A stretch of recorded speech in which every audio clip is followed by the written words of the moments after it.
이렇게 묵상을 하면서 사실은 우리가 늘 믿고 우리가 전하는 복음 속에 우리가 살아갈 삶의 원리가 다 들어있다. 그래서 복음은 구원받을 때만 필요한 게 아니고 우리가 주님을 믿고 살아가는 데에도 여전히 복음이 필요하다.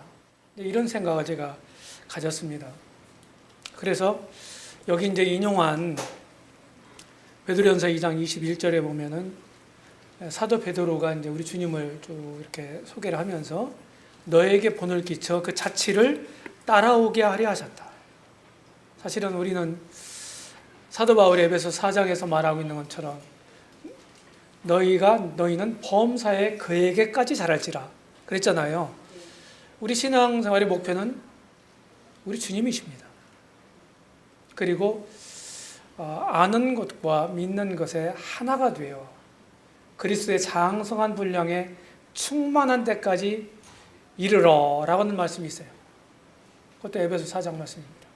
그러니까 우리가 그리스도의 장성한 분량까지 계속 성장해 갈 사람인데 우리가 생각하는 것이 주님과 같고 우리가 말하는 것이 주님과 같고 그리고 우리가 행동하는 것이 주님과 같다면 그 사람은 주님을 닮은 사람이겠죠. 그것이 우리가 최선의 목표입니다. 그래서 이 복음적인 구절을 통해서 10가지의 삶의 원리를 말씀을 나누고자 합니다. 이 복음의 주인공 바로 우리 주님 예수 그리스도께서 보여주신 삶의 원리를 우리 자매님들과 함께 나누고자 하는 것입니다. 제가 이제 이런 인생이라는 시를 썼습니다. 인생이 사실 별거 아니더라고요. 근데 우리에게 똑같이 주어진 인생, 이 시간을 무엇을 위해서 어떻게 쓰느냐. 이것이 우리 모두가 가지고 있는 과제입니다. 숙제예요, 다. 이걸 잘 풀어야 돼요. 인생, 큰 울음과 함께 시작된 야심찬 생은 철 모르던 시절 어느새 가버리고 남은 건, 남긴 건 곡과 소, 희와 비가 뒤범벅되어 교차하다가 타오르던 강렬한 불꽃 사유와 가듯 맥 풀려 흩어지는 연기 같은 세월, 활활 타다가 한낮 바람에 꺼지는 촛불 같은 인생. 영혼에 비해서 우리의 인생은 양쪽으로 끝이 없는 직선상 위의 작은 점 하나에 불과합니다. 아무것도 아닌 거예요. 그런데 이 하찮은 인생 속에 우리 주님 오셨잖아요. 우주를 만드신 너무나 크신 그런 하나님이 우리 속에 오셨어요. 그래서 하찮은 인생이 가치 있는 인생이 되게 하시고 삶의 가치관을 바꾸고 목적을 바꿔서 그리고 삶을 사는 방법도 바꾸셔서 당신의 뜻을 이루도록 하시는 겁니다. 예. 2009년도 새해에 주님 이런 사랑을 생각하면서 써봤던 시입니다. 시간을 전략하기 위해서 그냥 갑니다. 복음의 주인공이 주님이시잖아요. 그죠? 마리아에게 가브리엘 천사가 와서 수태를 고지하고 이렇게 낳죠. 예. 그리고 아버지 그 의부 요셉 밑에서 목수일을 배우고 돕습니다. 예. 나중에 이제 일찍 아마 의부 요셉이 일찍 세상을 떠난 것 같고요. 어머니 마리아를 부양하기 위해서 이렇게 이제 목수일을 합니다. 성경에 있는 내용들을 토대로 해서 제가 설명을 드리는 거예요. 제 얘기가 아닙니다. 이렇게 십자가에 맞춤 죽으셨고 또 장사되셨고 그리고 부활하셨습니다. 그리고 다시 오실 거예요. 그래서 복음이라고 하는 것이 예수님에 관한 소식입니다. 로마서 1장에 의하면. 그래서 이 복음과 삶의 원리는 바로 이런 것이죠. 복음 안에 우리가 믿는 이 복음 안에 그리스도인들이 살아가는 삶의 원리가 담겨 있다고 하는 거예요. 왜냐하면 우리는 주님처럼이라고 하는 모토가 있기 때문입니다. 그리고 우리들의 크리스찬의 아주 그 최상의 모델이 누굽니까? 주님이시잖아요. 지금 읽은 말씀처럼. 저는 어려움을 당할 때마다 여기 있는 이 구절을 소개하는 지금 이 구절을 생각합니다. 이럴 때 주님이 어떻게 하셨나? 어떻게 하실 것인가? 어떻게 하셨겠나? 본을 끼쳐 자치를 따라오게 하려 하셨다고 그랬고, 죄를 범치 아니하시고 그 입에 괴사를 없으시며, 어떤 일이 나에게 닥쳐왔을 때 우리는 쉽게 죄를 짓습니다. 화를 내고 썩내고 같이 대응하고 잘못된 생각을 하고 이러잖아요. 그게 다 주님 앞에서는 다 죄잖아요. 근데 주님은 죄를 범하지도 않으셨고 그 입에 거짓도 없으셨다. 그리고 욕을 당하시되 맞대어 욕하지 않으셨다. 어떤 일을 부정적인 일을 당하게 되면 어떻게 됩니까? 내가 화살을 한 방 맞으면 두 방을 쏘고 싶잖아요. 그게 우리 인간 생각이란 말이죠. 그런데 주님은 그렇게 안 하셨다는 거예요. 오직 하나님께 맡겼다는 겁니다. 오직 공의로 심판하시는 일이 부탁하셨다. 자, 이게 참 어려워요, 사실은. 실제 일이 일어났을 때 일이 주님처럼 한다는 게 쉬운 게 아닙니다. 그래서 감정 컨트롤을 잘하는 것도 죄를 훨씬 덜 짓는 방법이다. 이렇게 말씀을 드리고 싶어요. 뿐만 아니라 주님은 지 나무에 달려 우리 죄를 담당하셨다는 거예요. 자원에서 희생하신 겁니다. 자, 제가 10가지를 쭉 얘기를 하겠는데, 대부분 인용하는 이런 구절들은요, 복음 관련 구절들입니다. 이 침례에 대한 가르침인데, 로마서 6장 4절이 우리가 그의 죽으심과 합하여, 그가 누굽니까? 그리스도죠. 합하여 침례를 받았다. 그리고 그리스도와 함께 장사됐다. 그리고 그리스도가 죽은 자 가운데 살아나신 것처럼 물속에 잠겼던 사람이 다시 일으킴을 받으면서 새 생명 가운데 다시 살아났다. 이것을 의미한다고 하는 거예요. 주님이 죽으심과 부활을 언급한 구절이잖아요. 그렇죠? 주님과 하나가 됐다. 주님과 하나가 됐다. 연합이 됐다.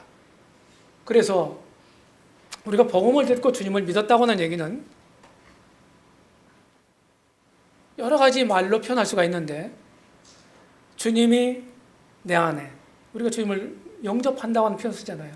주님이 내 안에, 그리고 내가 또 믿는 사람들은 주님 안에 있다는 거예요. 그리스도 예수 안에. 예수 그리스도 안에 있는 사람이 믿는 사람이에요. 이게 무슨 표현이냐? 연합된 사람이다. 주님과 연합된 사람이다. 이런 것들을 여러 가지 비유를 통해서 주님이 가르치셨어요. 성경이 가르치고 있거든요. 주님이 직접 비유하신 건 뭡니까? 요한복음 15장에서 포도나무와 그 가지의 비유를 통해서 주님과 우리의 관계를 설명하셨다고요. 그렇죠? 가지는 나무에 그냥 붙어 있으면 절로 과실을 맺는다. 늘 나는 주님 믿었다고 하는 구원받았다는 얘기는 여기다가 그리스도라고 하는 명찰을 달고 다니는 사람과 같아요. 그것이 갈라디아 3장에 나와요. 침례받은 사람들은 그리스도로 옷 입었다. 옷은 그 사람의 신분을 나타내지 않습니까?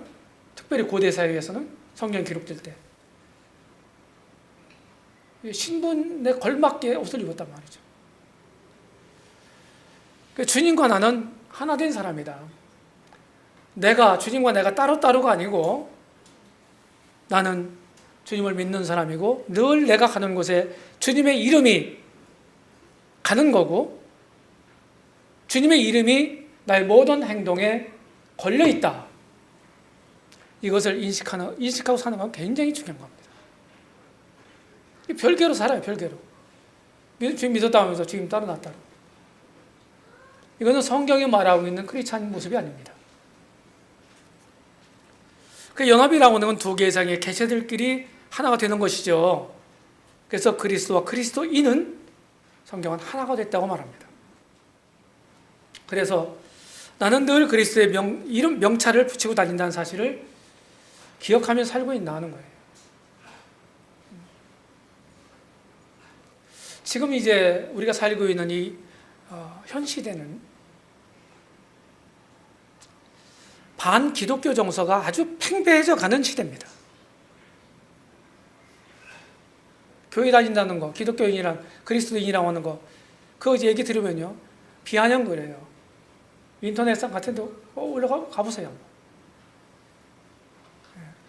별 욕을 당합니다. 이유가 뭔가요? 물론 여러 가지 이유가 있을 거예요. 근데 제가 간과할 수 없는 중요한 원인이라고 꼽는 이유가 뭡니까? 그리스도인이라고 자처하는 사람들이 그리스도인답지 못하게 살았기 때문입니다. 우리는 세상의 빛이 돼야 되는 거예요. 근데 그렇게 살지 못하잖아요. 세상으로부터 오히려 칭찬을 받는단 말이죠. 이게 우리의 문제다. 성경에서 말하고 있는 복음적인 구절이, 복음이 오늘날 현 세태에 많은 믿는다고 하는 사람들을 어떻게 합니까? 정지하고 있는 것입니다. 나는 진짜 그런가? 우리 모임 안에서도 우리는 걱정을 합니다. 일꾼들이 다 언제냐면 걱정하실 거예요. 믿는다고 하는데 내가 믿을 때 저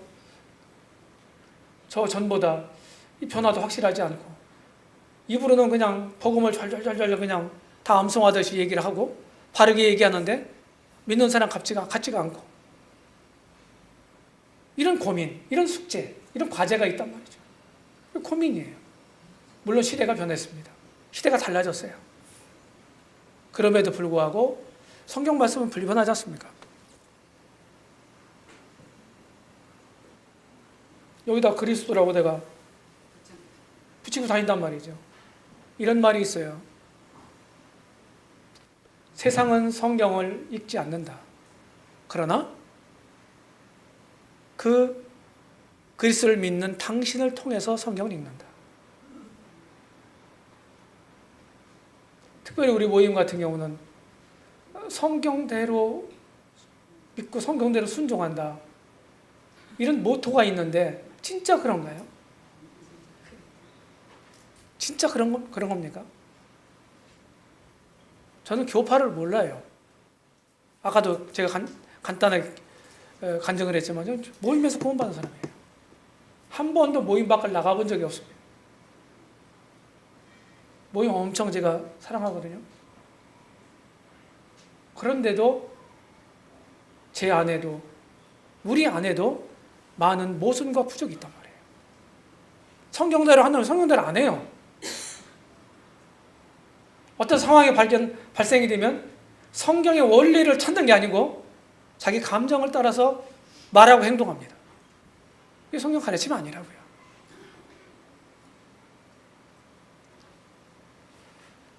주님이 보여주신 본이 아닙니다. 두 번째, 복음의 원리 두 번째는 사랑의 원리입니다. 이건 말할 것도 없죠. 그렇죠? 네.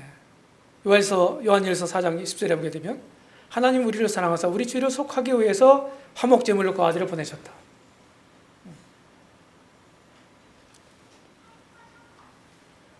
이미 제가 19에서 말씀을 드린 것처럼 하나님 사랑은 지상의 최악을 구원하기 위해서.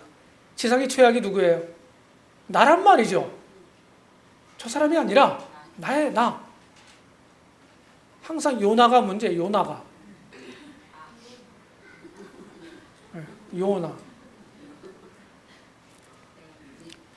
천상의 최선이 누굽니까? 우리 주님이란 말이에요. 하나님 아들. 이게 성경에서 말하고 있는 하나님 사랑이에요. 우리가 이 사랑을 계량할 수 없습니다. 어떤 필설로도 표현할 수가 없어요. 너무 크기 때문에. 바울의 편을 빌리게 되면은 로마서 5장에는 우리 마음에 부은받은 사랑이다. 이런 얘기를 해요. 저는 그 말씀을 읽으면서 이런 그 독에다가 물을 갖다 들이붓는 그런 것을 연상합니다. 들어붓다는 거예요. 그러니까 나 같은 조그만 그릇에 그 사랑을 들어붓으니까 어떻게 돼요? 흘러넘치게 되겠잖아요. 그러니까 흘러넘치게 되면 어디로 가요? 내 그릇을 채우고서 넘쳐서 흘러넘치면 어디로 가요? 주변으로 흘러간다고요. 이게 우리 삶의 원리예요. 그래서 내 마음이 팍팍하고 메마르고 냉랭해지고 이럴 때는 우리는 십자가 밑으로 가야 합니다. 저 골고다로 가야 돼요. 그것이 사랑의 증표잖아요. 그곳에서 우리 마음이 녹아내리는 거예요.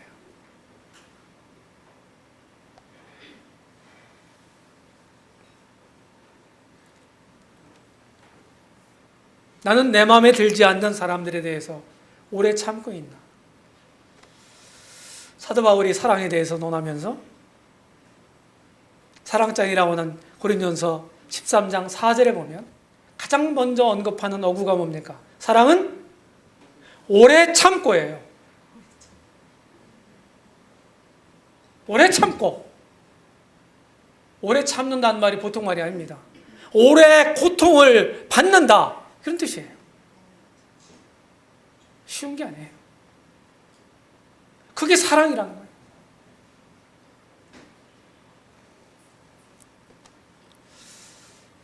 저도 이제 마음에 안 드는 구석들이 다른 분들이 볼 때 있을 거예요. 저도 다른 성도들이 있습니다. 마음 안 드는 구석. 그리고 저에 대해서 막, 김형재는 뭐, 아까 송영님 잠깐 얘기했나, 송영님은 진짜 선비시거든요. 저는, 송영님은 뭐, 자매니 그러더라고. 할 말을 못하는 분이고, 할 말도, 저는 할 말을, 김웅렬 형제는 할 말을 하는 사람이다. 뭐 적절한 표현 같아요. 기분 나쁘지 않아요. 그런데 제가 이런 표현도 씁니다. 저희 교회에서. 어떻게 할 말을 다 하고 사냐? 어떻게 할 말을 다 하고 살아? 그걸 참아야지. 내가 생각한 걸 다 쏟아내면 뭐 난리 나죠. 난리 나요. 아수라장 됩니다. 그러니까 그거를 참는다고 하는 게 쉬운 게 아니란 말이죠. 그래서 주님을 닮지 않으면 안 되는 거예요.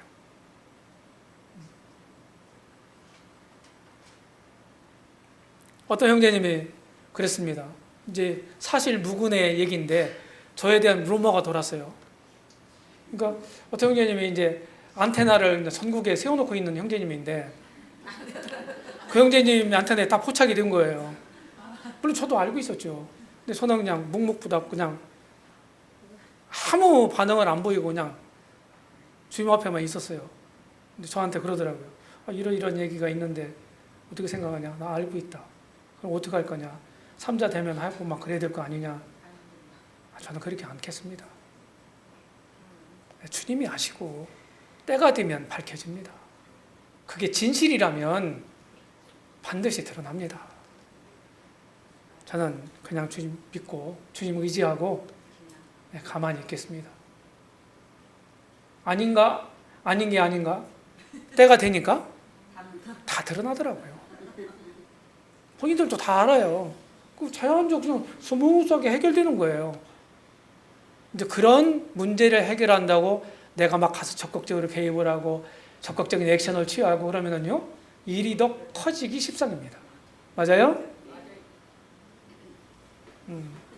그래서 좋을 때는 말을 많이 하십시오. 교회 분위기가 좋고 내 영적 상태가 좋고 그럴 때는요, 좋은 말이 나가거든요. 맞잖아요. 그때는 말을 많이 하세요. 성도를 격려하고 칭찬도 하고 이렇게. 그런데 교회 분위기가 안 좋고 영적으로 내가 침체되고 이랬을 때는 어떤 말이 나가요? 안 좋은 말이 나가는 거야. 그때는 입 다물고 있어야 돼. 딱 채워야 돼. 그래서 어려울 때일수록 말 조심해라. 늘 제가 이제 성도들한테 얘기를 합니다. 어려울 때 사탄은 말 타고 다닌다. 이런 건 명언입니다. 적어야 돼요. 지구책에 머리에다가 타는 말이 아니라 이 언어를 통해서 타고 다닌다는 거예요. 그냥 뭐 토시 하나가 틀렸느니 맞느니 이런 것까지 따진단 말이죠. 본래 그 참된 의미는 다 간과한 채로. 한두 번 경험했습니까, 이게? 그래서 진짜 내 마음에 들지 않는 사람들에서 주님처럼 오래 참고 있나? 더 하는 거는 더 적극적으로 나가면 그들을 위해서 기도하고 있나? 자기 십자가 못 박는 사람들 기도하시잖아요. 스데반도 그런 분을 믿는 스데반도 자기를 돌로 쳐 죽인 사람들을 위해서 기도하잖아요. 그게 진짜 주님 닮은 모습이거든요. 근데 우리는 그렇게 하지 못한단 말이죠. 이게 우리의 수준이고 문제다 하는 것입니다.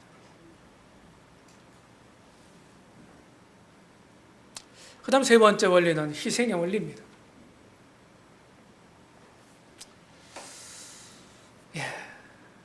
우리를 위해서 자신을 버리셨다. 이게 희생이라고 하는 단어의 의미입니다. 다른 사람을 위해서 나를 버리는 거. 희생 그러면 되게 이제 어머니의 희생, 부모님의 희생 이런 얘기 많이 하잖아요. 우리 주님만 하겠어요? 아무리 숭고한 모성이라 할지라도. 그래서 희생은 자신의 유익을 고려하지 않고 다른 사람들의 유익을 위해서 자신이 가진 가장 좋은 것을 내놓는 겁니다. 제가 어떤 글을 읽은 적이 있어요. 희생이라는 게 뭐냐? 자기가 가진 것, 가진 것을 내놓지 않고서는 희생이라고 말할 수 없다. 희생하시나요?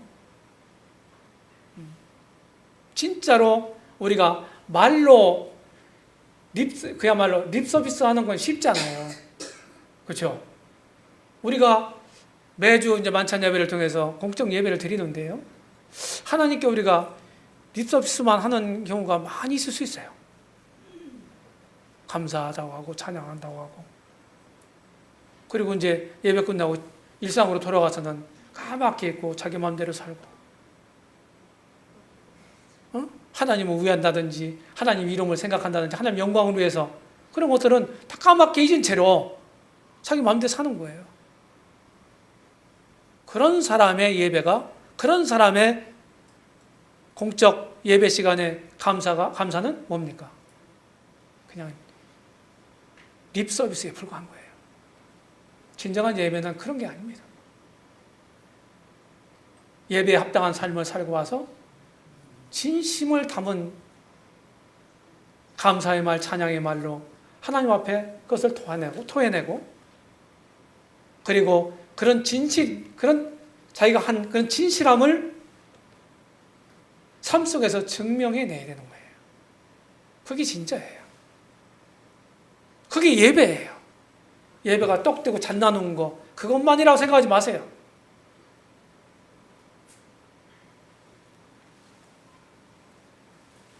내가 손해가 되는 것이 뻔한 일임에도 불구하고 다른 사람들의 유익을 위해서 기꺼이 자신의 것을 내주는 것. 자, 부모들 마음 한번 생각해 보세요. 부모된 내가 자식을 위해서 뭐든지 내놓을 수 있다. 동의 않는 분이 있나요? 약간 좀 뒷다리를 잡고 다니는 분들이 있는 것 같은데 그럴 수 있어요. 그런데 사실은 일반적인 부모들의 마음은요, 자식들을 위해서 부모가 희생당하는 것쯤 크게 생각하지 않습니다. 자식이 잘 된다면이야 내가 뭐든지 하겠다. 특별히 한국의 부모들은 더 그래요.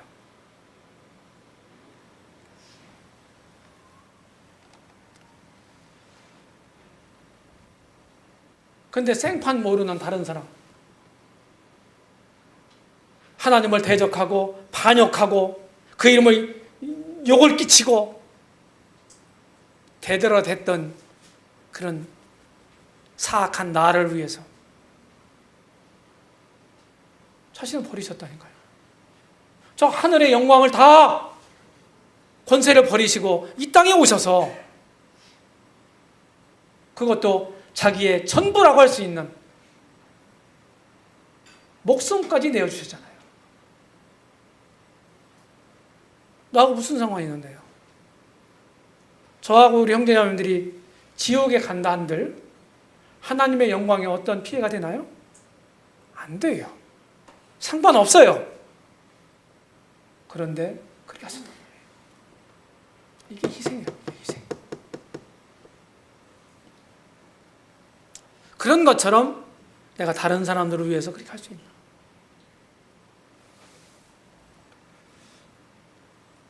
제 외손자가 2명이 태어났다고 그랬잖아요. 걔들 찍은 사진을 보면요, 손을 이렇게 펴고 있는 애가 하나도 없더라고요. 어떻게 해요? 불 끈지고 아 하고 웁니다. 내가 세상을 다 털켜주리라, 움켜쥐리라, 이런 각오를 한 듯이. 그러고 세상 살아가면서 계속 잡으려고 별짓을 당합니다. 그게 인생이에요. 그러고요, 마지막 최후의 그 순간 숨을 거둘 때는 어떡합니까? 꽉 쥐었던 이 주먹을 펴야 돼요. 그래야 가요. 맞아요? 우리가 아직도 숨을 쉬고 있는 동안에 내가 잡은 것, 이것을 주님의 이름을 위해서 펼 수 있는 사람이라면 이거는 최고의 예배다. 별개 예배가 아니에요. 근데 그런 우리는 못 놔, 그걸. 근데 놓을 줄 알아야 돼. 굳게 쥐었던 주먹을 펴야 또 새로운 걸 잡을 수 있어요. 이게 영적 원리입니다.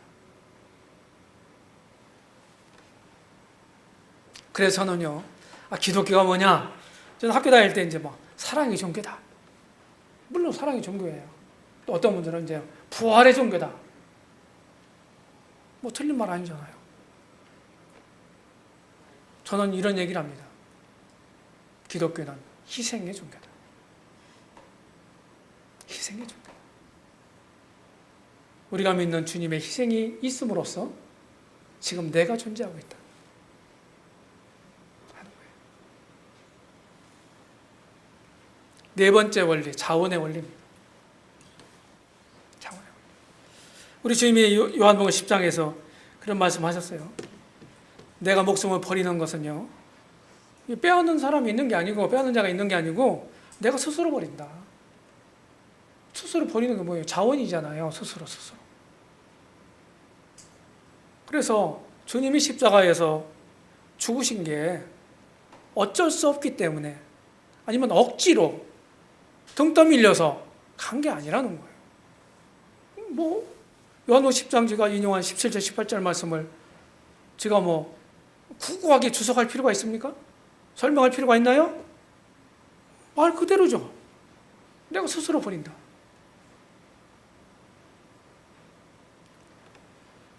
자원하는 마음을 하셨어요. 기독교의 위대함이 여기에 있는 거예요. 우리 주님이 누굽니까? 하나님이세요. 하나님 아들이에요. 신약성경에는 명백하게 우주 만물을 창조하신 분이에요. 그러니까 나도 지으신 분이에요. 자기가 지은 피조물인 나를 위해서 창조적 하나님이 자원해서 죽음을 선택했다?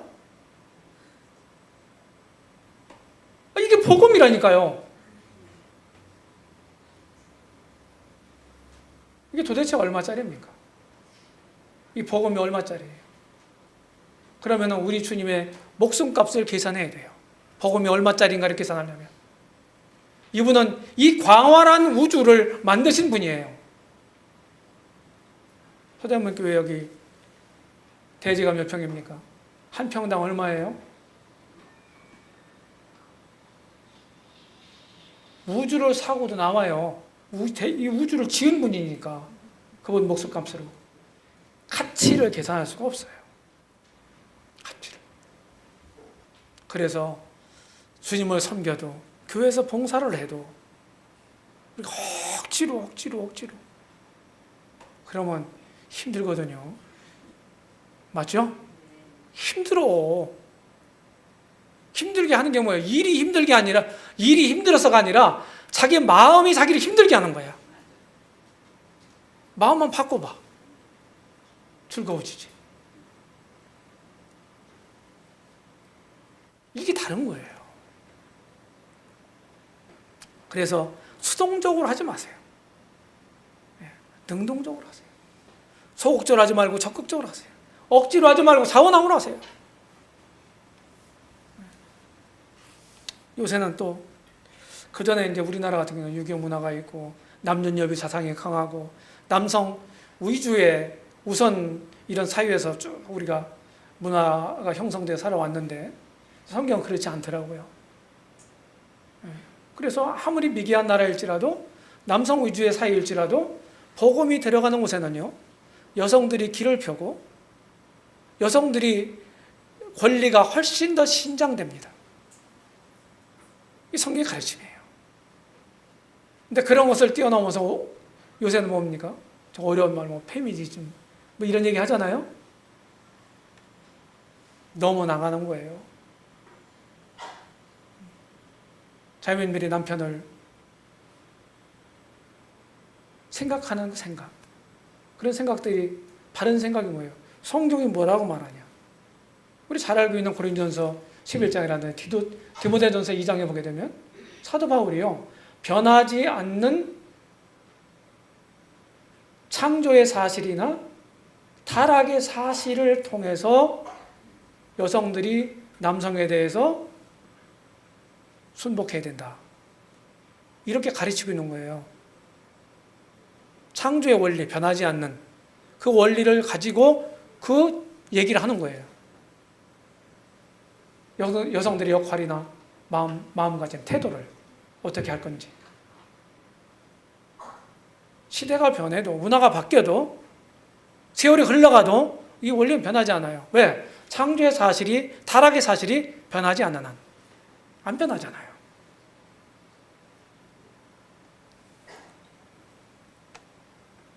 뭐든지 만들어진 목적대로 존재하는 것이 가장 그것에 가치가 있는 법이에요. 마우스가 만들어진 목적이 있고, 마이크가 만들어진 목적이 있고, 컴퓨터가 만들어진 목적이 있단 말이에요. 그래서 자기 스스로 힘들게 하지 마시고 즐겁게 하실 수 있는 방법이 뭐예요? 생각 바꾸는 거예요. 자, 자매님들 오늘 애찬 아주 수고하셨는데, 애찬을 하는 게 대부분 이제 우리 자매님들이 하시잖아요. 그러면은 식구들이 적으면 적은 대로, 많으면 많은 대로 다 힘들어 하더라고요. 적으면은 그냥 혼자 하든지 아니면 자주 들어오든지 당번이. 그러니까 힘들고, 성도가 적어도. 많으면 대량 취사를 하고 하니까 힘들고. 맞죠? 다 힘든 거야. 네, 그러니까 그냥 힘들게 어떻게 해서든지 그냥 열애하려고 그렇게 몸부림을 치고 그럴 수 있어요. 육신적으로 보면. 그런데 어떤 자매님은 이런 생각을 했다고 하더라고요. 내가 이 많은 교회 식구들을 우리 집으로 다 초대할 수 없는데 애찬 시간에 내가 온 성도들을, 형제자매님들을 다 내가 접대하는 것처럼 생각하면서 내가 해야 되겠다. 마음을 고쳐먹었다는 거예요. 어때요? 즐거웠겠어요? 힘들었겠어요? 그럼요. 하는 일은 똑같았어. 하나도 다르지 않았어. 생각 바꿔먹으니까 다른 거예요. 굉장히 중요한 거예요. 자, 우리가 또 저는 이런 말을 많이 들어요. 마음의 즐거움으로 해야지, 자원해서 해야지. 그냥 억지로 하거나 뭐 하기 싫어서 하고 그러면은 나 소용없어. 그냥 하지 말아야 돼. 맞아요, 틀려요? 반은 맞고 반은 틀려. 왜 그러냐? 서대문교회 우리 자매님들은 안 그러시겠지만은, 만약에 애찬, 지금 제가 예를 들었잖아요. 애찬하는데 하기 싫어. 그런 자매님들이 다 대수야. 그럼 어떻게 되겠어? 그렇지. 국물도 없는 거지 뭐. 그러니까 마땅히 우리가 내가 감당할 일이 있잖아요. 함께. 그런 일들마저 자원이라고 하는 미명하에 자꾸 그걸 빠지려고 하고 안 하려고 하고, 이거는 성경 가르침이 아니에요. 성경 그렇게 말하고 있지 않아요. 근데 우리 사람들은요, 하기 싫어도 하다 보면 또 좋아질 수도 있고, 하면서 일하면서 또 거기서 보람도 느낄 수 있고, 그런 거거든요. 우리 육신이. 그래요. 육신은 영적인 일을 싫어하잖아요. 그 다음에 5번째 원리는 겸손의 원리입니다. 주님이 빌립보서 2장에 보면 자기를 비워 하나님이 사람들과 같이 됐고, 그것도 거기서 머문 게 아니라 어떻게 했습니까? 십자가에까지 죽으셨다, 이렇게 얘기하고 있어요. 이게 우리 주님이 보여주신 겸손의 극치거든요. 그래서 겸손이라는 게 뭐냐? 나는 아무것도 아닌 거예요. 나는 진짜 썩어 문드러질 그런 죄인이에요. 이렇게 말로 그렇게 표현하는 게 아니라 자기가 주장할 수 있는 힘이 있어, 권리가 있어. 근데 그거를 자기를 위해 사용하지 않는 거예요. 그게 진짜 겸손이에요. 우리 주님이 그러셨듯이.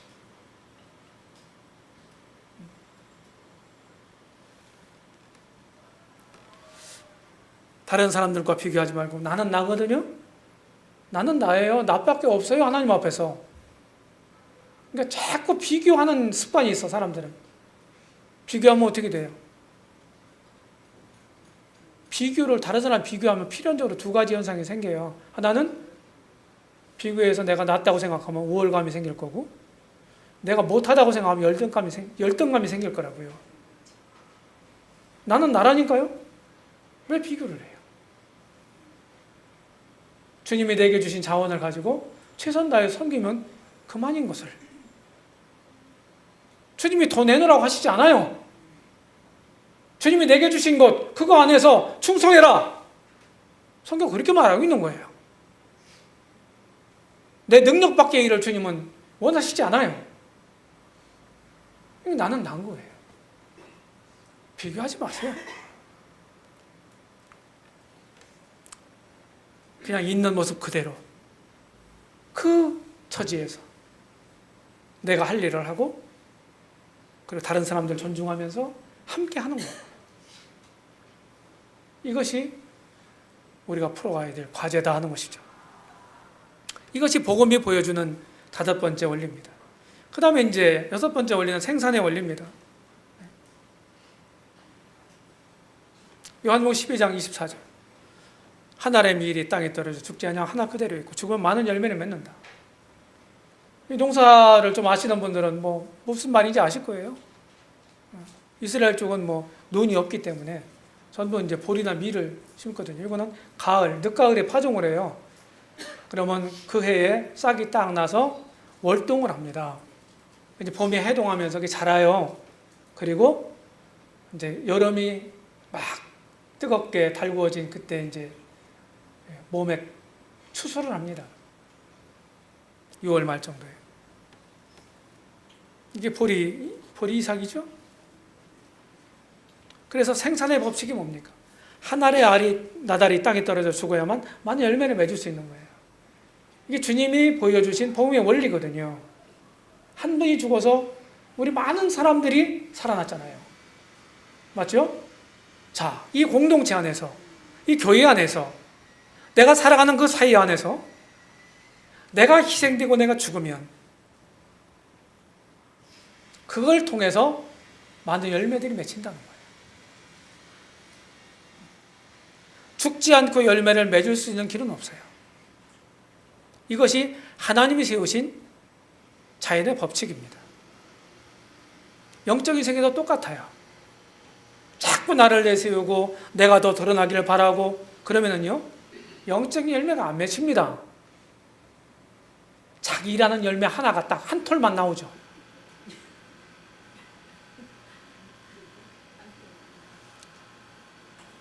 나는 영적 생산자의 삶을 살아가고 있나. 구원받은 사람은요, 영적인 생산자예요. 내가 뭔가를 주님을 위해서 주님의 그런 능력을 힘입어서 영적인 원리로 하다 보면 주님 열매를 주시더라고요. 내가 열매를 맺게 하는 사람이 아니에요. 농부가 열심히 곡식을 심고 가꿨는데 열매를 맺게 하는 분 누구예요? 하나님이세요. 맞죠? 곡식 하나도 한 톨도 못 만들어요, 사람이. 그래서 우리가 쌀을 사 먹고 그래서 쌀값 무슨 값 그렇게 붙이잖아요. 쌀값이 뭡니까? 쌀을 만든 값이 아니에요. 그 쌀을 생산하기 위해서 수고한 그 값, 그 유통비, 그런 값이지 그 쌀을 만든 값이 아니라고요. 누가 만들었어, 쌀을? 하나님이. 그러니까 돈 주고 사 먹었다고 해서 그게 내가 뼈빠지가 이래서 내가 내 돈 주고 샀어, 그런 막말하지 마세요. 하나님 은혜예요. 먹고 사는 것도. 우리가 지불한 건요, 농부들의 수고비, 상인들의 유통비를 지불한 거예요. 아셨죠? 은혜로 사는 겁니다. 내가 추구해야 돼요. 그래 열매를 맺어요. 그 다음 7번째 원리는 비움의 원리입니다. 주님이 부여하신 분이었는데 우주 천지가 다 그분 건데, 왜? 그분이 만드신 거니까. 그런데 주님이 우리를 위해서 가난하게 되셨다는 거예요. 우리는 부자. 인간의 속성은 뭡니까? 99석 하는 사람이 한 석 하는 사람을 뺏어와서 100석을 채우려고 하는 그런 심리가 있잖아요, 우리 죄인들에게. 근데 주님은 그러시지 않았다는 거예요. 모든 걸 가진 분인데, 부족이 없는 분인데 우리를 위해서 도리어 가난하게 되셨다. 자기를 비워야만 가능한 거예요. 비워야만. 비움은 어떤 동기와 목적에 의해서 누릴 수 있는 걸 거절하고 포기해서 누리지 않는 거예요. 제가 한 가지 예를 들면 제 자랑 같지만은 주님이 하신 겁니다. 그런 마음도 주신 분도 그렇고, 제가 이제 전심사역을 결정하는 그런 순간을 좀 말씀드리고 싶은데, 제가 그냥 튼튼한 직장 가입했어요. 저희 가족 먹고 사는 건 그 직장 계속 다니면 문제가 안 됐어요. 전혀. 노후 대책 문제 안 됐을 겁니다. 그런데 직장을 내놓고 이제 전심사역을 하게 됐는데, 제가 그걸 자랑하는 게 아니고 감사한 건 뭐냐면, 제가 내가 주님을 위해서 버릴 수 있는 게 참 감사하다, 그런 생각이 들었어요. 버릴 수 있는 게 있는 게 진짜 감사하다. 그러고서 주님 의지하고 이제 지금 30년 넘게 살아왔는데 한 번도 굶은 적이 없습니다. 떡락하지는 않았지만 제가 빚을 지지 않았습니다. 제 아내하고 저는요, 철칙이 그겁니다. 요새는 신용카드를 쓰는데 신용카드 안 썼어요. 요새 이제 핸드폰 하면서 신용카드를 만들었어요. 싸게 해준다고 해서. 그거 써야 된다고 하는 거예요. 그냥 체크카드만 쓰고 했는데, 갚을 돈이 있으면은 내가 굶어도 갚아야 돼, 먼저. 이런 정신으로 살아왔어요. 이게 헝그리 정신인가 뭔가 모르겠어요. 감사하죠. 형제자매님들이 주님을 위해서 드릴 게 뭐 있나요?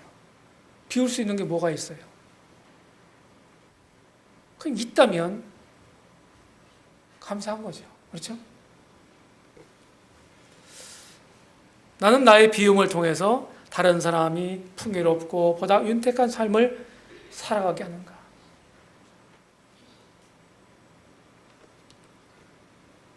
그 다음에 8번째로 섬김의 원리입니다. 섬김. 마태복음 20장 28절에서 섬기러 오셨다는 거예요. 주님은 마땅히 섬길 받으실 분이잖아요. 당신이 만드신 피조물들을 통해서 경배받으시고 섬김받는 건 너무나 당연한 거예요. 그런데 당연한 걸 주장하지 않으시고 도리어 섬기러 오셨다는 거예요. 이게 성경이에요. 세상 사람들은 어떻게 해서든지 다른 사람 위에서 올라가서 짓밟고 올라가서 군림하고 섬김을 받고 그런 게 그들의 로망이잖아요. 세상 사람들이 지향하는 거잖아요. 근데 우리 주님 안 그러셨다고. 섬기러 오셨다 이렇게 말씀했는데 그러니까 우리도 섬겨야 돼요.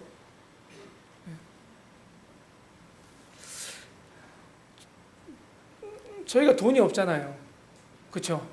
제가 직장 생활을 11년 서청조 와서 11년 반을 했습니다. 제가 부모 빈동에서 태어나서 부모에게 물려받은 유산도 없고 제가 돈 버는 재주가 없어서 그냥 월급쟁이로 한 11년 정도 이렇게 살았는데 그 남은 게 그때 벌어서 모아서 남은 게 지금 살고 있는 작은 집 그 하나예요. 딸랑.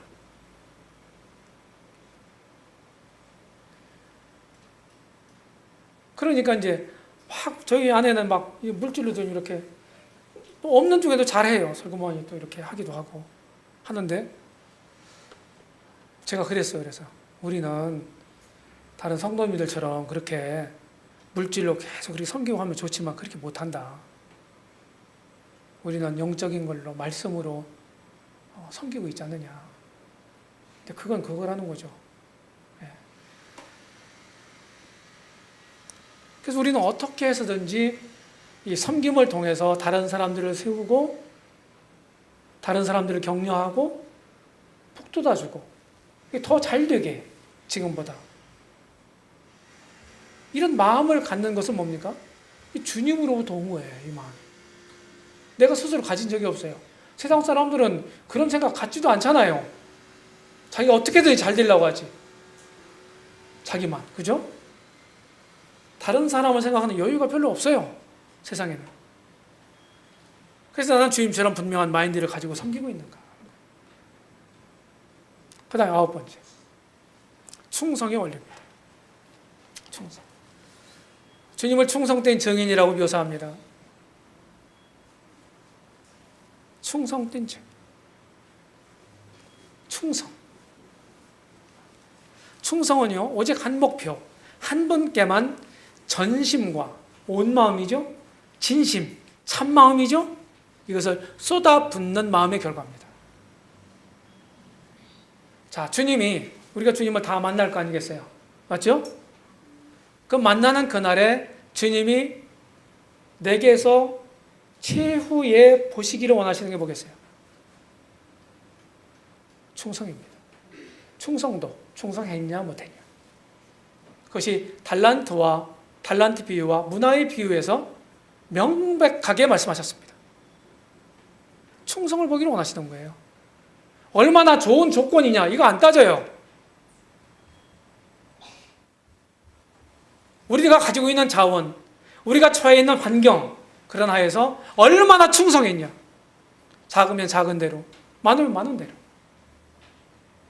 충성을 보기 원하십니다. 모세는 사환으로서 하나님께 충성을 했지만 우리 주님은 아들이었지만 아버지께 충성했다. 이렇게 히브리서 기자 히브리서 3장에서 말씀하고 있지 않습니까? 우리 주님은 오직 아버지께 충성하셨습니다. 나는 무엇에 충성하고 있습니까? 세상입니까? 주님입니까? 현세입니까? 내세입니까? 누구에게 충성하고 있어요? 나 자신에게? 아니면 주님에게?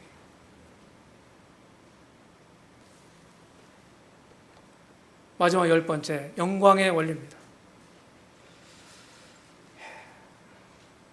주님이 십자가에서 죽으시고 벌하신 그분이 우리를 죄와 허물로 지금 우리를 살리시고 우리를 그리스도와 함께 살리셨고 또한 함께 일으키사 그리스도 예수 안에서 하늘에 앉히셨다. 하늘 영광은 따놓은 당상이에요. 약속된 거예요. 천국의 영광은 그리스도 안에서만 주어지고 그분과 함께 누리게 된다고 성경은 말씀하고 있는 겁니다. 그런데 주님은 먼저 고난을 받으셨고 고난 받으신 후에 영광을 얻으셨습니다. 이 원리는 변하지 않아요. 순서가 안 바뀌어요. 우리도 그냥 영광만, 좋은 것만 추구하잖아요. 그러기 전에 그분을 위해서 그분과 함께 고난이 전제되지 않는 영광은 존재하지 않습니다. 로마서 8장 17절에 보게 되면 사도 바울은 이렇게 말합니다. 우리가 그와 함께, 우리 주님이죠, 그와 함께 영광을 받기 위하여 그와 함께 고난도 받아야 할 것이니라. 영광 받는 것이 이제 기정사실화되어 있는데 그러기 전에 그분과 함께 고난을 받으라. 주님은 이 땅에서 고난 받으셨어요. 그러니까 우리가 이 땅에 사는 동안에는 주님과 함께 고난을 받아야 되는 거예요. 이것이 복음이 우리에게 가르쳐주는 삶의 원리입니다. 이것이 이제 예배 찬송가라는 것을 다시 이제 만들었는데 여기에 353장에 기존에 있는 곡에다가 저장 맺꽃 이슬 이렇게 하는 찬송 있잖아요.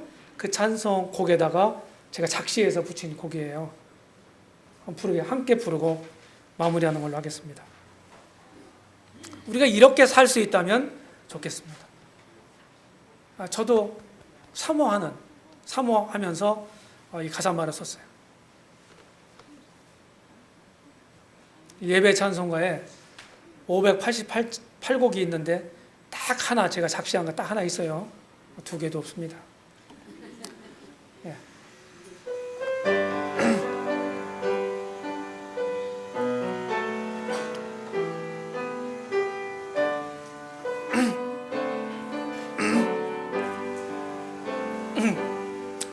주님 고통에 십자가 못 박히사 나를 대신한 희생하신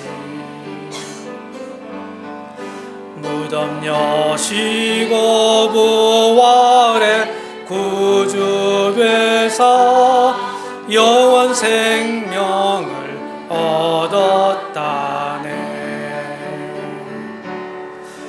오직 성령 따라 오직 말씀으로 사는 주님의 사람 되어 주님 사모하며 주님 나타내는 예배하는 삶 살아가네. 갈 것 몰라서 방황한 내게 주님 참된 소망이 되셨으니 오직 말씀과 기도로 인도하사 영원히 떼어 살게 하네. 오직 성령 따라 오직 말씀으로 사는 주님의 사람 되어 주님 사모하며 주님 나타내는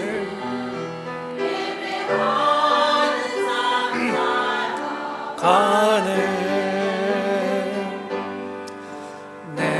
간직된 사명을 주의 영광 주의 이름만 위하여서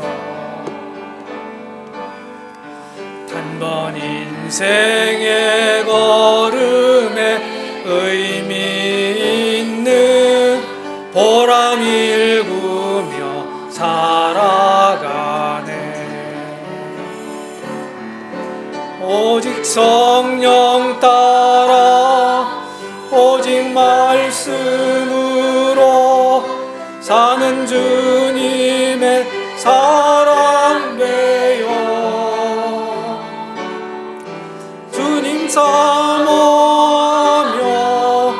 주님 나타내는 예배하는 삶 살아가